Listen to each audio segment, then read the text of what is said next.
کیوں ہماری دعائیں اٹکی ہوئی ہیں کہ ہم باغی لوگ ہیں، ہم باغی مسلمان ہیں۔ شام پہ پہلا اٹیک ہوا، عمرو بن عاص رضی اللہ تعالیٰ عنہ، 8,000 کا لشکر، ان کو روم کو خبر ہو گئی تھی تو انہوں نے 1,00,000 کا لشکر بھیج دیا تھا۔ جرجیس اس کا سالار تھا، رومن بادشاہ کا بھائی، تو وہ 8,000 1,00,000 نے ان کو گھیرے میں لے لیا۔ تو حضرت واصلہ رضی اللہ تعالیٰ عنہ اس جنگ میں شریک ہیں۔ وہ کہتے ہیں کہ ہمیں یقین ہو گیا آج ہماری قبریں یہاں بنے گی، اور عرب کی عادت تھی جنگ میں شعر پڑھتے تھے ابھارنے کے لیے، لیکن حضرت واصلہ فرماتے ہیں اس دن ہمیں شعر بھول گئے، ہماری زبان پہ ایک لفظ تھا، یا رب محمد انصر امت محمد، اے رب محمد امت محمد کی مدد فرما۔ کہ یہ ہماری زبان پر تھا، تلوار ہاتھ سے چل رہی تھی، زبان اللہ کو پکار رہی تھی۔ حضرت عبداللہ بن عمر، حضرت عمر کے بیٹے بھی اس جنگ میں شریک ہیں، فرماتے ہیں جب سورج ڈھلا تو ہم بار بار آسمان کو دیکھ رہے تھے، میں نے جب اوپر نگاہ دوڑائی تو میں نے دیکھا انفرجت فی السماء فرجۃ، آسمان کا دروازہ کھل گیا، وخرجت منہا خیول شہب، اور اس سے شہابی رنگ کے گھوڑے اور ان کے اوپر سوار، ان کے سروں پہ سفید پگڑیاں، اور سب سے آگے ایک سوار تھا جس کے ہاتھ میں لمبا نیزہ تھا، وہ آن سے پکار رہا تھا، ابشروا یا امت محمد، اے امت محمد تمہیں بشارت، قد اتاکم اللہ بالنصر، اللہ تمہاری مدد کو آ گیا۔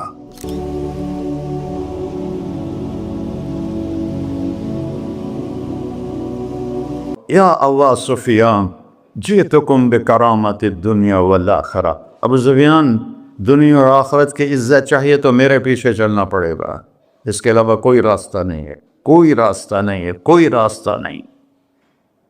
ایک ہی طریقہ باقی ہے، ایک ہی راستہ باقی ہے، وہ ہے محمد الرسول اللہ۔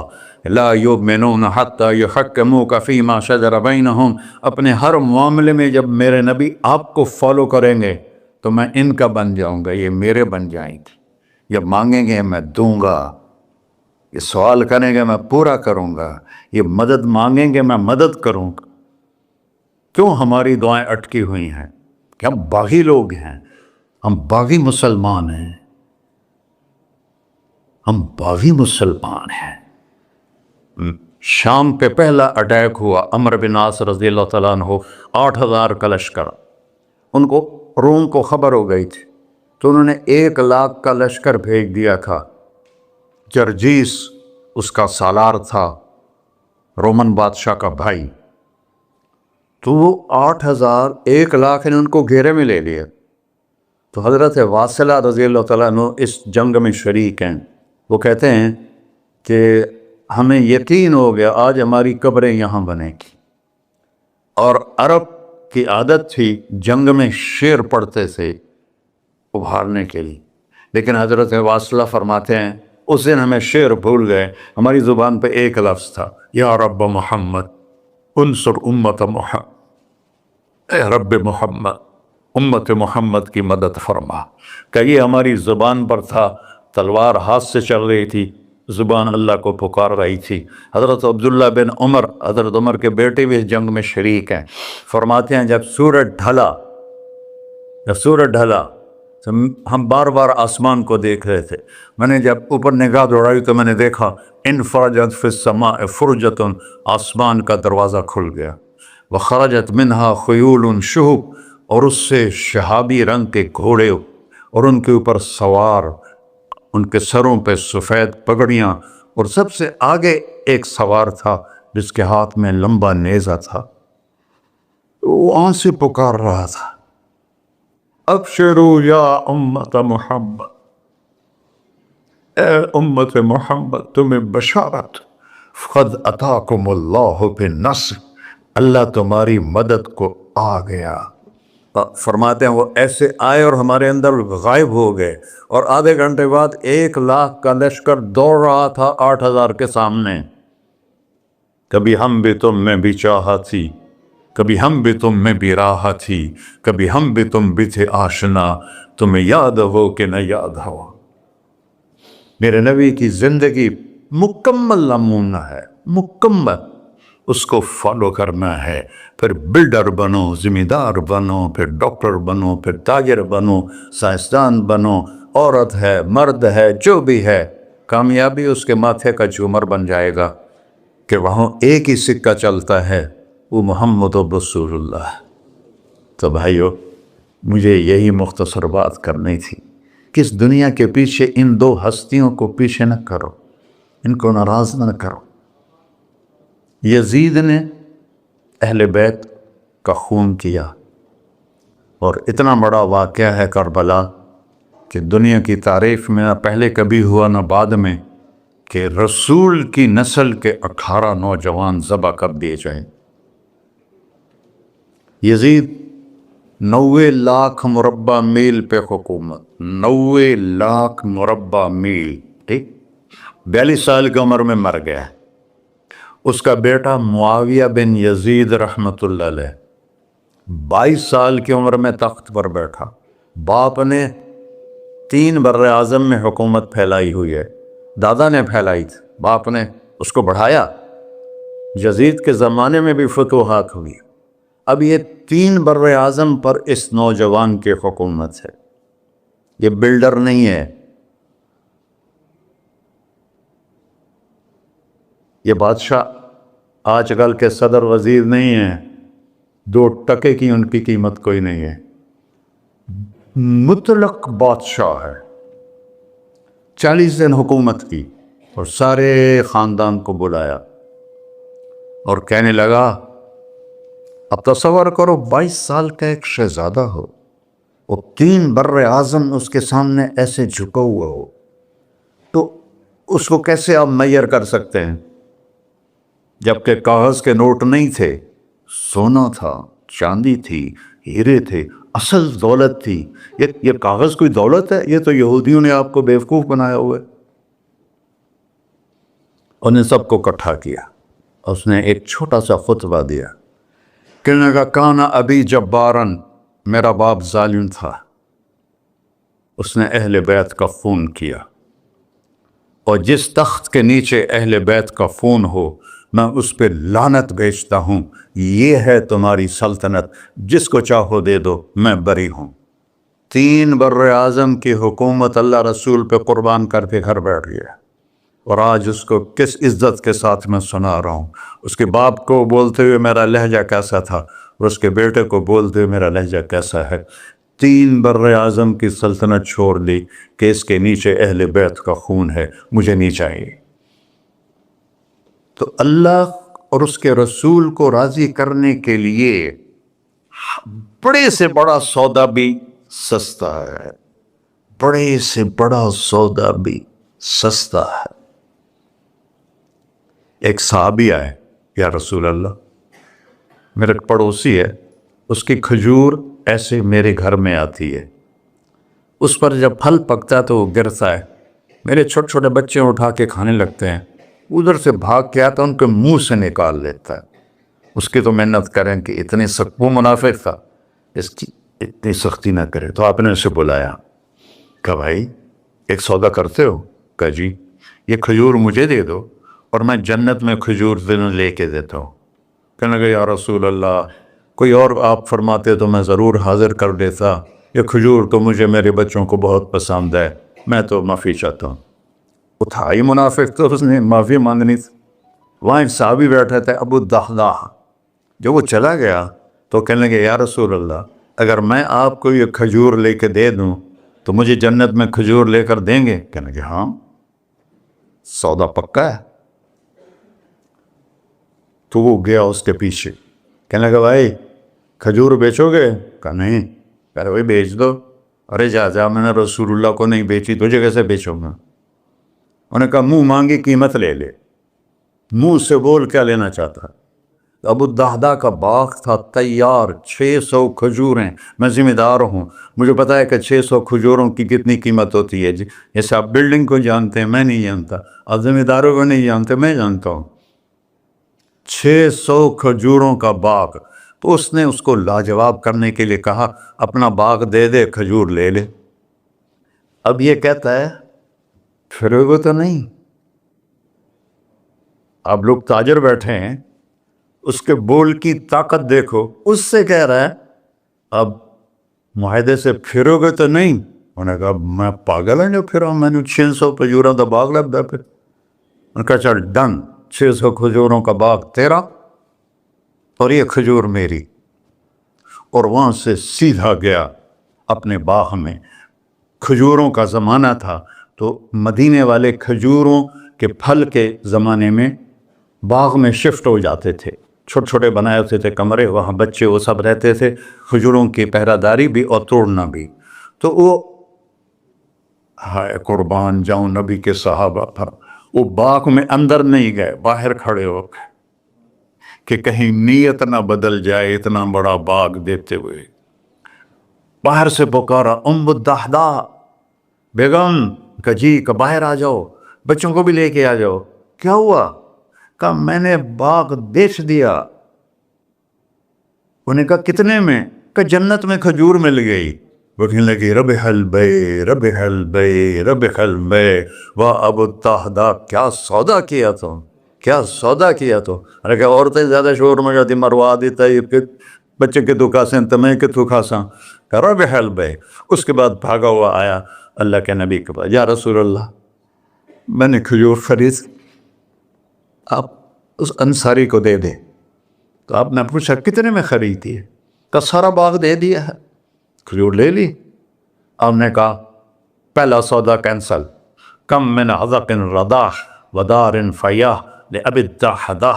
اب تیرے لیے میں دیکھ رہا ہوں تیرے رب نے جنت میں کھجوروں کے باغ لگا دیے ہیں، اور تیرے پوٹھے کی جگہ کھجوروں میں محل بنا دیے ہیں سونے چاندی کے۔ جنت میں تو مٹی نام کی شے کوئی نہیں، لوہے نام کی شے کوئی نہیں، ایک ہر گھر ایک انچ سونے کی، ایک چاندی کی، ایک زمرد کی، ایک یاقوت کی، مشک کا گارا اور زعفران کی گھاس، اور اس کا لنٹر اللہ کا عرش ہے۔ تو سودے کر گئے، اب سب کچھ کرو لیکن اللہ رسول کو پیچھے نہ چھوڑ، کیونکہ ہمیشہ تو زندہ نہیں رہنا، چلے جانا ہے۔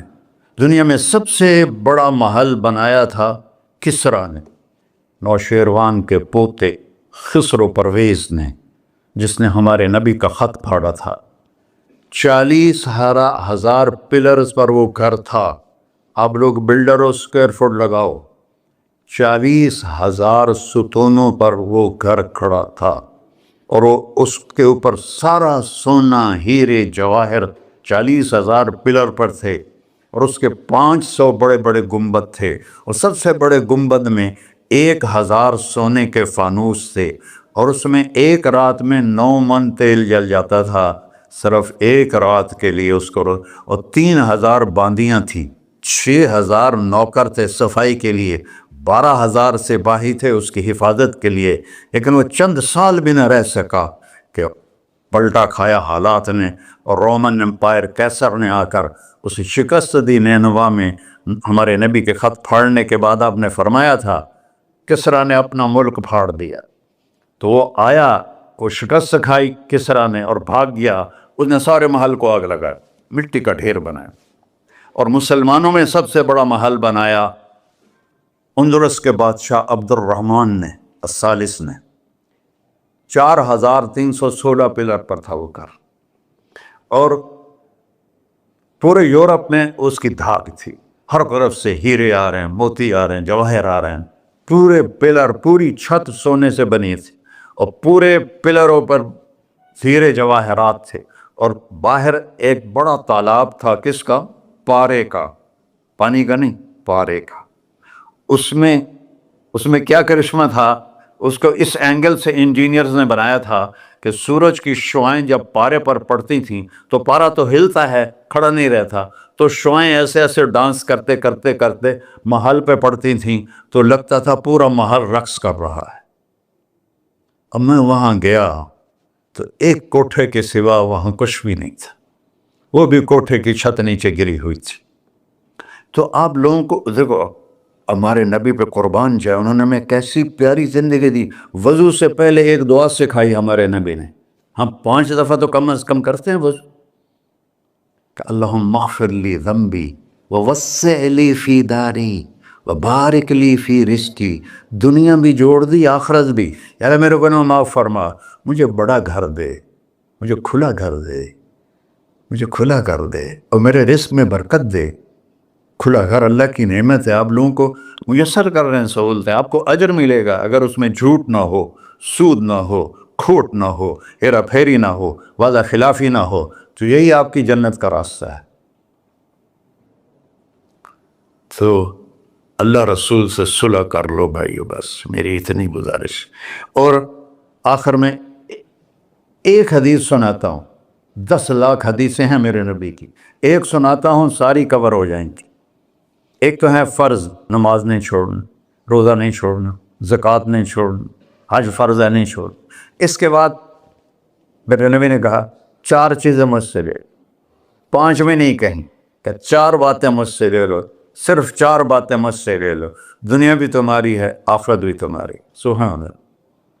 اور اس سے زیادہ کیا آسانی دے میرا نبی، اتنے 100 نفل پڑھو ہوتے، اتنے عمر کرو ہوتے، اتنے حج کرو ہوتے، اتنی تہجد پڑھو ہوتے، تو سارے مر گئے اس سے، کہ 4 باتیں لے لو، دنیا میں بھی مزہ رہے گا، آخرت میں۔ پہلی بات کیا ہے؟ صدق و حدیث، ہر معاملے میں سچ بولنا، جھوٹ نہ بول۔ ایک صحابی نے پوچھا یا رسول اللہ، مسلمان بزدل ہو سکتا ہے؟ اب نے کہا کنجوس ہو سکتا ہے؟ اب نے کہا جھوٹ بول سکتا ہے؟ کہ نہیں، جھوٹ نہیں بول سکتا، سچ بولے، سچ کی قیمت ادا کرو۔ حفظ و امانت، کسی کو دھوکہ نہ، چیز کوئی اور ہو، دکھا کوئی اور رہے ہو، میٹیریل کوئی اور ہے، بتا کوئی اور رہے ہو۔ حفظ و امانت، دیانتداری سے کام کرو، کسی کو دھوکہ نہ دو۔ آپ نے فرمایا میں اپنے امتی سے ہر گناہ کی توقع رکھتا ہوں، بشر ہے بیچارہ، لیکن میرا امتی ہے تو 2 نہیں کرے۔ واہ یا رسول اللہ، آپ نے کیا چاہا اور ہم نے کیا کیا، کہ 2 کام نہیں کرے گا، ایک جھوٹ کبھی نہیں بولے گا، ایک دھوکہ کبھی نہیں دے گا۔ اور سب ہمارے، میں تو 100 ملک پھرا ہوں، مسلمان جھوٹ اور دھوکے میں پھنسے پڑے، غرق ہوئے پڑے، چاہے عربی ہیں چاہے غیر عربی ہیں، مالدار ہیں فقیر ہیں، اس گندگی میں سب ڈوبے ہوئے ہیں۔ تو صدق و حدیث، سچ بولو، حفظ و امانت، دھوکہ نہیں دیا۔ تیسری کیا ہے؟ حسن و خلیقت، اخلاق اچھے کر، اخلاق اچھے کر۔ اور اخلاق اچھے کرنے کے لیے ایک کام کر لی، اس کو تالا لگا، صرف ایک کام، اس سے کوئی گالی نہ نکلے، جھوٹ نہ نکلے، غیبت نہ نکلے، طنز نہ نکلے، بے عزت نہ کرو۔ عام طور پر ہمارے ماحول میں نوکروں کو بہت ڈانٹ ڈپٹ ہوتی ہے، اس کو قابو میں رکھو۔ سوچو اسی جگہ میں ہوتا نوکر تو میں یہ پسند کرتا۔ اپنے اخلاق کی چابی ہے زبان کا میٹھا بول، اور خاص طور پر والدین کے ساتھ، اور سب سے زیادہ اہم بیوی کے ساتھ۔ میرے نبی نے فرمایا بہترین مسلمان وہ ہے جو بیوی سے اچھا سلوک کرتا ہو، کہ وہ ماں باپ بہن بھائی گھر سہیلی ماحول ثقافت تہذیب سب کچھ چھوڑ کر ایک بول کے ساتھ آپ کے گھر آ جاتی، آپ کے بچے کا 9 مہینے بوجھ اٹھاتی، اس کو دودھ پلاتی، اس کی چھاتیاں لٹک جاتی ہیں، کبھی آپ کے لیے وہ ناشتہ بنا رہی ہے، کبھی کھانا بنا رہی ہے، کبھی آپ کے کپڑے کا خیال کر رہی ہے، اور آپ ایک چھوٹی سی بات پر اس کی عزت اتار کے پھینک دیتے ہیں۔ تو میرے نبی نے فرمایا سب سے بہترین مسلمان وہ ہے جو بیوی کے ساتھ حسن سلوک کرتا ہو۔ پھر آپ نے کہا اور میرا سلوک اپنی بیویوں سے سب سے زیادہ اچھا ہے۔ اظہار محبت کرو، ماں سے باپ سے اولاد سے بیوی سے، اظہار بہت ضروری۔ یہ پریزنٹیشن اظہار ہی تو تھا، یہ اظہار نہ ہو تو پتہ کیسے چلے؟ اپنے ماں کے پاؤں چومو، باپ کا ماتھا چومو، ان کے آگے نوکر بن کے کھڑے ہو، بیوی سے کہو مجھے تم سے بہت پیار ہے، وہ اچھا کپڑا پہنے تعریف کرو، اچھا کھانا بنائے تعریف کرو۔ انسان بھوکا ہے اس چیز کا میرے نبی سے بڑھ کر کوئی ہو سکتا ہے؟ آپ حضرت عائشہ سے فرما رہے ہیں، چونکہ حضرت عائشہ کماری بھی تھی، چھوٹی بھی تھی. حضرت عائشہ جس نے اللہ کو دیکھا ہو اس کے لیے عورت کوئی چیز نہیں ہے. ایک حدیث سناتا ہوں، مالی فی النساء من رغبہ، مجھے عورتوں کی کوئی رغبت نہیں. اللہ کو دیکھنے کے بعد کس چیز کی رغبت؟ ہم نے کہا عائشہ انہ لیہون علی الموت ان اریتک زوجتی فی الجنہ. عائشہ جب سے مجھے پتہ چلا ہے نا تو جنت میں میری بیوی ہے تو مجھے تو موت ہی اچھی لگنے لگ گئی. یہ اظہار محبت ہمیں سکھایا اپنے بچوں کے ساتھ بھی. میرے بچے بڑے ہو گئے لیکن میں نے ایشل گلے لگاتا ہوں جیسے یہ چھوٹے بچے، کہ یہ محبت ٹرانسفر ہوتی ہے، ہم اظہار نہیں کر سکتے. اور بچوں پر اپنی رائے مسلط نہ کہو کہ وہ بڑے ہو جائیں تو شریعت نے ان کو حق دیا ہے، اس سے آپ کا گھر خوبصورت بن جائے گا. یہ میرے نبی کی پیاری زندگی کے چند صفحات میں نے آپ کے سامنے پیش کیے ہیں. تو طویل داستان ہے، سناتے سناتے عمر بھی بیت جائے تو ایک ذرہ بھی ادا نہ ہوگا، لیکن خلاصتاً میں نے آپ سے عرض کر دیا: صدق حدیث، حفظ امانت، حسن خلیقت. سچائی، دیانتداری، اخلاق، اور چوتھا اور آخری عفت فی طعمت، رزق حلال کماؤ، رزق حلال کماؤ. من امسا قالنا بعمل یدہ امسا مغفورا لہ. مسلم شریف کی حدیث ہے، جو صبح سے شام تک اپنے دنیا کے کاموں میں حلال اور رزق کی تلاش میں تھک کے گھر جاتا ہے، اس کے اس دن کے سارے گناہ معاف ہو جاتے. کتنا بڑا عمل ہے رزق حلال، بندگی بن جاتا ہے. آپ نے ایک صحابی کو دیکھا، ان کے ہاتھوں پہ چھالے نہیں، وہ جو مزدوروں کے نشان ہوتے ہیں نا، کئی چلا چلا کے، وہ تھے. تو آپ نے اس سے پوچھا، سعد یہ کیا ہے؟ کہ یا رسول اللہ، بچوں کے لیے روزی کماتا ہوں، اپنے ہاتھ سے کام کرتا ہوں، تو میرے ہاتھوں پہ یہ نشان پڑ گئے. تو آپ نے ان کا ہاتھ ایسے پکڑ، سب کو دکھا کر ایسے اس کا بوسہ لیا، پھر فرمایا جو ہاتھ بچوں کو حلال کھلاتے ہوئے ایسا ہو جاتا ہے اس پہ جہنم کی آگ حرام ہو جاتی. صرف نماز سے نہیں گناہ معاف ہوتے، حج سے نہیں معاف ہوتے، رزق حلال کے کمانے سے بھی روزانہ کی صفائی ہو جاتی ہے. ابھی سودا ہے اللہ رسول سے کر لو تو موج ہی موج ہے، اور اگر انہیں بکھیڑوں میں پڑے رہے تو مر کے زیرو ہی ہونا ہوتا ہے، کچھ بھی ساتھ نہیں جاتا. تو اللہ مجھے بھی توفیق دے، اللہ آپ کو وہ توفیق دے کہ ہم اپنے نبی کی زندگی کو اور اپنے رب کو سامنے رکھ کر زندگی گزاریں. اور آپس میں اگر لڑے ہوئے ہو صلح کر لو، آپس میں کوئی لڑو. دیکھو جھگڑا ہو جاتا ہے، بول چال بند نہ کرو. جھگڑا ماں سے بھی ہو جاتا ہے، باپ سے بھی، بیوی سے، بول چال بند نہ کرو. نہیں بس ساڈا بائی کاٹ. ہم تو پنجابی لوگ ہیں، دیہاتی کو تھوڑی اونچ نیچ ہو جائے تو ہماری لینگویج اساں لیکا چھک دیتا ہے، سمجھو، ہم نے لکیر لگا دی ہے، نہ انہاں دے مرن تے جاؤنا ہے، نہ انہاں دی شادی تے جاؤں. یہ ساڈے جنازے وچ بھی نہ عام. اللہ میرے گاؤں میں جنازہ تھا، میرا اپنا عزیز، اس کی والدہ فوت ہو، تو رشتہ داروں میں قریبی رشتہ دار جنازے میں پہلی صف میں کھڑا تھا. تو جنازے پر تو سب کے دل نرم ہو جاتے ہیں. جب اس نے دیکھا نا کہ میاں صادق میری ماں دے جنازے چوں باہر نکل جا. یہ تہذیب ہے ہماری. تو جھگڑا ایک فطری چیز ہے، لیکن بول چال بند نہیں کرنی ہے، دل میں نفرت نہیں پالنی ہے، اس کو صاف کر کے معاف کرنا ہے. اللہ بہت خوش ہوتا ہے. اور میاں بیوی میں جھگڑا ہو جائے اور وہ صلح کر لیں، اللہ ان کے پچھلے سارے گناہ معاف کر دیتا ہے. کیا مزے کی بات. السلام علیکم. دعا فرما ہے. اچھا بھائی بیٹھ جائیں، دعا کر لیں.